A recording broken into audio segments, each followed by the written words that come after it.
it actually looks like Muhammad isn't just drawing on these stories. It looks like he's just taking them and modifying them so that instead of Jesus saying, I'm the Son of God sent for the salvation of the world, he says, I'm a servant of Allah sent with revelation, and I'm a prophet. Yeah, makes sense to me. I mean, it's clear. You know, if you've got stories that are like that prior to the Quran, and they're very similar to the Quran, then it's, you know, it's not an accident.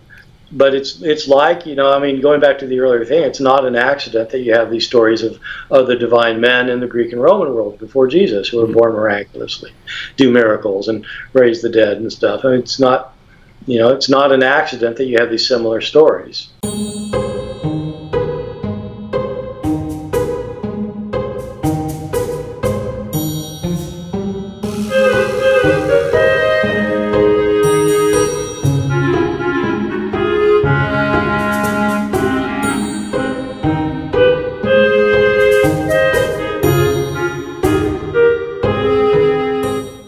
Jesus did not actually exist. And I was an atheist until I was 20 years old, but that was back in the 90s. And I just, it never crossed my mind that Jesus didn't exist, or we were talking about some sort of mythical figure. So what's your perspective on the idea that Jesus didn't exist?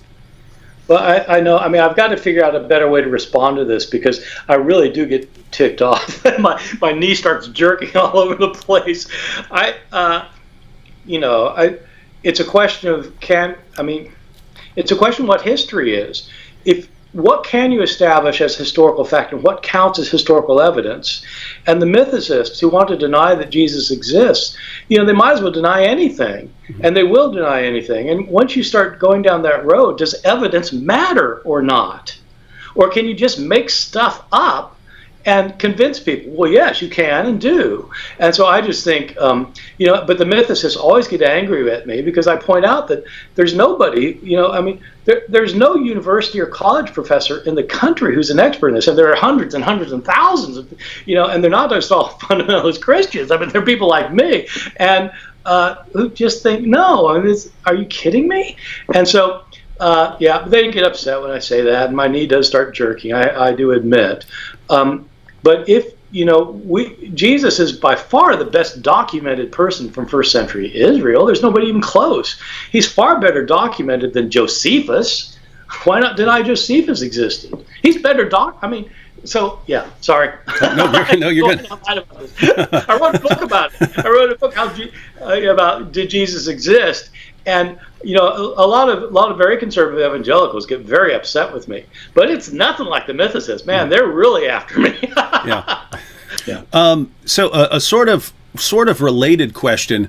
It's also very popular, mainly online. I don't hear scholars talking about it, but there's the claim that beliefs about Jesus arose from various Egyptian pagan myths and so on. So they look at the pagan parallels and they'll say belief in the resurrection arose from something with Osiris or something like that. What's your perspective on those parallels? Well, is that where belief arose?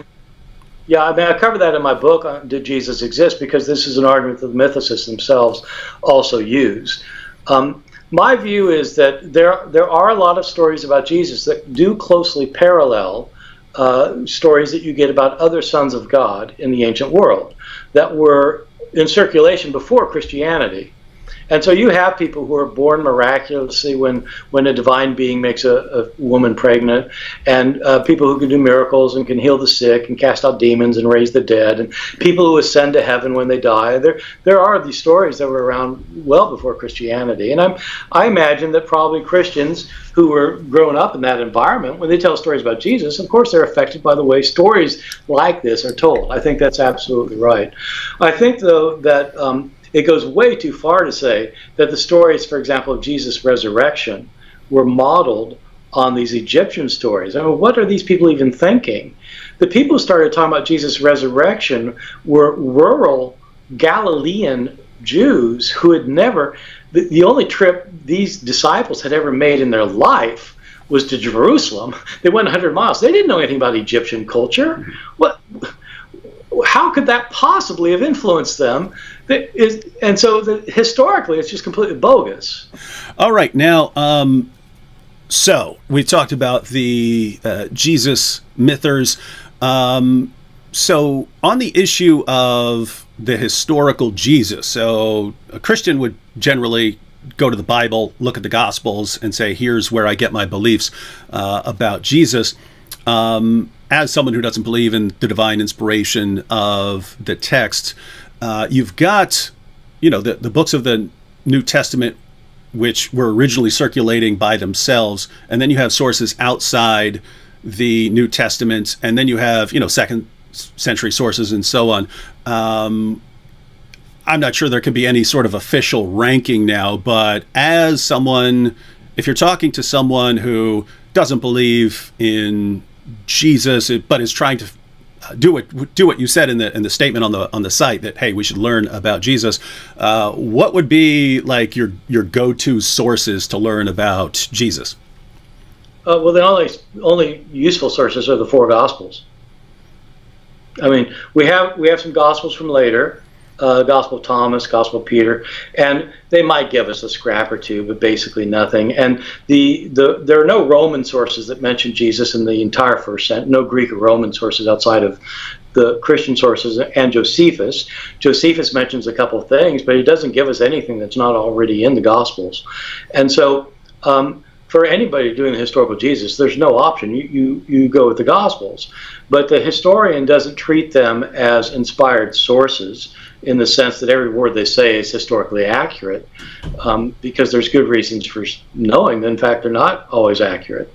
As Mike Licona himself says, by the way. It actually looks like Muhammad isn't just drawing on these stories. It looks like he's just taking them and modifying them so that instead of Jesus saying, I'm the Son of God sent for the salvation of the world, he says, I'm a servant of Allah sent with revelation, and I'm a prophet. Yeah, makes sense to me. I mean, it's clear. You know, if you've got stories that are like that prior to the Quran, and they're very similar to the Quran, then it's, you know, it's not an accident. But it's like, you know, I mean, going back to the earlier thing, it's not an accident that you have these stories of the divine men in the Greek and Roman world before Jesus who were born miraculously, do miracles and raise the dead and stuff. I mean, it's not, you know, it's not an accident that you have these similar stories.